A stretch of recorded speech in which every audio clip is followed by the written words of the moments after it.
మొన్న పూణేలో అజిత్ దోవల్ గారికి లోకమాన్య తిలక్ నేషనల్ అవార్డ్ అని ఒక అవార్డు ఇచ్చారు. అమిత్ షా గారు ఇచ్చారు. ఈ టైంలో అజిత్ దోవల్ గారు మాట్లాడారండి. అంటే భారత్ యొక్క రక్షణ వ్యవస్థ, నేషనల్ సెక్యూరిటీ, దీనికి సంబంధించి నాకు తెలిసి అజిత్ దోవల్ గారికి ఉన్న పరిజ్ఞానం, అనుభవం వేరే ఎవరికీ ఉండదు. గత 50 ఏళ్ల నుంచి సో ఈయన మన దేశాన్ని గమనిస్తున్నారు. ఎన్నో ప్రభుత్వాలు, ఎన్నో విధానాలు, మనము ప్రపంచాన్ని ఎలా చూస్తాము, ప్రపంచం మన దేశాన్ని ఎలా చూస్తుంది. సో ఇందులో ఈయన ఒక మేధావి, ఒక ఎక్స్పర్ట్. అలాంటిది ఈయన ప్రస్తుతం ఉండే పరిస్థితుల్లో, ఎందుకంటే పోయిన వీడియోలో మాట్లాడాను, పాకిస్తాన్ వాడు 250 చైనా హౌవిట్జర్స్ను తీసుకువచ్చి ఎల్ఓసి వద్ద మోహరించాడు. సో మనము కూడా రెడీగా ఉన్నాం. ఇలాంటివి ఎన్ని చూసుంటారో అజిత్ దోవల్ గారు, ఆలోచించండి. ఎన్ని వ్యవహారాలు ఉంటాయి. సో ఆయన కొన్ని ఇంపార్టెంట్ అబ్జర్వేషన్స్, భారతీయులుగా మన దేశము ఏమిటి, మనం ఎటు వెళ్తున్నాము, మన దేశ రక్షణ ఏమిటి, ఈ విషయాల్లో అద్భుతమైన ఒక ప్రసంగం అండి. సో దాన్ని ఇవాళ మీకు ఎంతోమంది సోషల్ మీడియాలో ఉండే నిపుణులు షేర్ చేస్తున్నారు. సో నాకు కూడా ఈ వీడియో వచ్చింది. దాని ఆధారంగా నేను కొన్ని అతి ముఖ్యమైన విషయాలు మాట్లాడతాను. ఈయనేమంటారు అంటే, భారత్ యొక్క ఎదుగుదల ఏ ఒక దేశము కూడా కోరుకోదు. ఎందుకు? ఒకప్పుడు వరల్డ్స్ లార్జెస్ట్ జీడిపి కదండి, ద రిచెస్ట్ కంట్రీ ప్రపంచంలో అంటే భారతే కదా. మన ఆలయాల్లో ఉన్న బంగారము ప్రపంచంలో ఎక్కడా మీకు కనిపించదు. అలాగే ప్రొడక్షన్ అన్నారు అనుకోండి, మీకు సుగంధ ద్రవ్యాలు, మసాలా దినుసులు, అలాగే మీకు బట్టలు, ఇలాగా చెప్పుకుంటూ పోతే పెద్ద పెద్ద ఓడలు వేసుకొని వెళ్ళి వ్యాపారాలు చేసేవాళ్ళం. ఏ ఒక దేశము ఇది చేసేది కాదు. ఇక ఆయుధాలు అంటే యూరోప్ నుంచి భారత్కు వచ్చేవాళ్ళు. అంటే ఏ రంగములో చూసినా కూడా అగ్రగామి దేశము భారత్. ఇవాళ సరిగ్గా ఆ పూర్వ వైభవాన్ని తెచ్చుకోవడానికి మనము ఎంత కష్టపడుతున్నాము మనకే తెలుసు. కానీ ఈ కష్టాన్ని, ఈ ఫలితాన్ని ప్రపంచము కోరుకోవడం లేదు. మనము ఎదుగుతున్నాము అంటే ఏడ్చే వాళ్ళే ఎక్కువ. ఇది కామన్ కదండి. పక్కింటి వాడు కళ్ళ ముందు ఎదుగుతూ ఉంటే మీకు పొరుగువాడికి నచ్చదు కదా.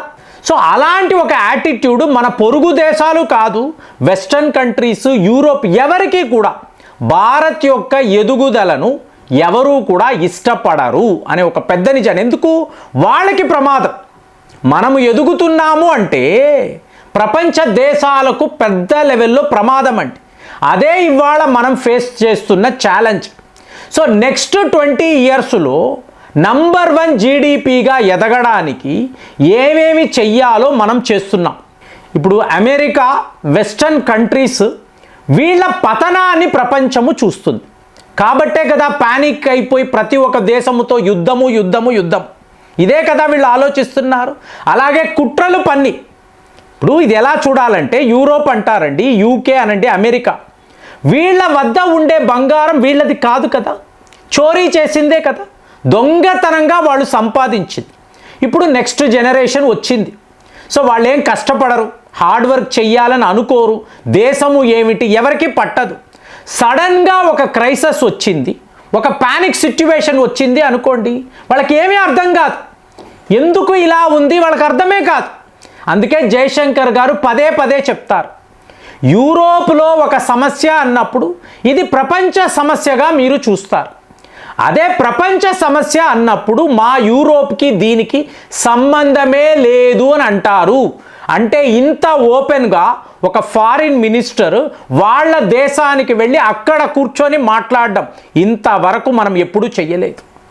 ఇంకొక షాకింగ్ వార్త ఏమిటి అన్నప్పుడు, రష్యా యుక్రెయిన్ యుద్ధము, మీరు ఎవరూ కూడా రష్యన్ ఆయిల్స్ కొనకూడదు అని వీళ్ళు ఆర్డర్ పాస్ చేశారు, ఆజ్ఞాపించారు. మన వైపు ఏంటి రెస్పాన్స్? పోరా అన్నాం. మేము రష్యన్ ఆయిల్స్ కొంటాము, వాళ్ళు చవక ధరకే ఇస్తున్నారు, మాకు బెనిఫిట్ కాబట్టి we will continue to buy Russian oils అని అన్నాం. అనడంతో భారత్ ఇలా రెస్పాండ్ అవుతుందని వాళ్ళు ఎవరు ఊహించలేదు. ఇది న్యూ ఇండియా. సో ఇక్కడ ఇలాగే ఉంటుందని చెప్పడంతో మీకు చేసేది లేక గతి లేక ఇదే యూరోపియన్ దేశాలు మనతో ఫ్రీ ట్రేడ్ అగ్రిమెంట్ వేసుకున్నారు. అవునా? అమెరికా వాడు సతమతమైపోతున్నాడు, వీళ్ళతో యుద్ధము చెయ్యాలా, సో వీళ్ళను పూర్తిగా మనం అణగదొక్కాలా లేదా వీళ్ళతో కలిసిపోవాలా? ఏమంటాడు? చైనా విషయంలో మేము చేసిన పొరపాటు భారత్ విషయంలో ఎప్పుడూ చెయ్యాలని అనుకోవడం లేదు. అంటే చైనా ఇంతలా ఎదగడానికి అమెరికానే కారణము. ఇవాళ భారత్ ఎక్కడ చైనా అలా ఎదిగిపోతుందో అని మేము అలా ఎంకరేజ్ చెయ్యము అంటాడు. మనం ఏమనాలండి? మా సొమ్ముతో బతుకుతున్న మీ యూరోపియన్స్ మాకు చెప్తారా అసలు మీరు ఎదగకూడదని మేము కోరుకుంటున్నాం, అమెరికా పతనాన్ని కళ్ళ ముందర మేము చూడబోతున్నాము అని చెప్పి ఇక్కడ అజిత్ దోవెల్ గారు ఒక అతిపెద్ద నిజాన్ని, ఇప్పుడు అమెరికా సామ్రాజ్యము కూలిపోయింది అనుకోండి, మీకు వెస్టర్న్ దేశాలంతా కూడా పతనమైనట్టే కదా. సో మిగిలేది ఎవరంటే ఒక్క భారత్, చైనా. అంటే ఆసియా జైంట్స్ ప్రపంచాన్ని రూల్ చేస్తారు. ఇది ఎప్పుడు 17వ శతాబ్దంలో కూడా ఇదే జరిగింది కదా. అంటే హిస్టరీ రిపీట్స్. సో మళ్ళీ అలాంటి సిచ్యువేషన్ ఎక్కడ వస్తుందో కాబట్టి 100% మీ మీద టారిఫ్స్, చైనా మీద 200% టారిఫ్స్, మీ ఫార్మా రంగాన్ని మేము ఆదరించము, ఇవన్నీ మాట్లాడుతున్నారు. అంటే నువ్వు ఒక హెల్దీ కాంపిటీషన్. ఇప్పుడు వీళ్ళకి ఏం కావాలండి? వ్యాపారం, అంతే కదా, ట్రేడ్, ఎక్కువ డబ్బు సంపాదించడం. ఇలాగా మేము చాలా రిచ్ కంట్రీస్ అని చెప్పుకోవడం జరగడం లేదు కదా. యూరోప్ యూనియన్ వాళ్ళు ఇది చేయలేకపోతున్నారు కదా. మీకు ప్రకృతి నుంచి ఇవాళ డొనాల్డ్ ట్రంప్ నుంచి భారత్, చైనా, రష్యా ప్రతి ఒక్క వైపు నుంచి కూడా వీళ్ళకి ప్రమాదమే కదా. ఎప్పుడు రష్యా ఆ రెడ్ బటన్ని నొక్కుతుందో, ఎప్పుడు ఇది న్యూక్లియర్ వార్గా మారుతుందో నోబడీ నోస్. అలా ఒకవేళ జరిగితే మీకు యూరోప్ని ఎందుకు అంటున్నానంటే యూరోపియన్స్, అమెరికాలో నివసించే వాళ్ళందరూ కూడా యూరోపియన్సే కదా.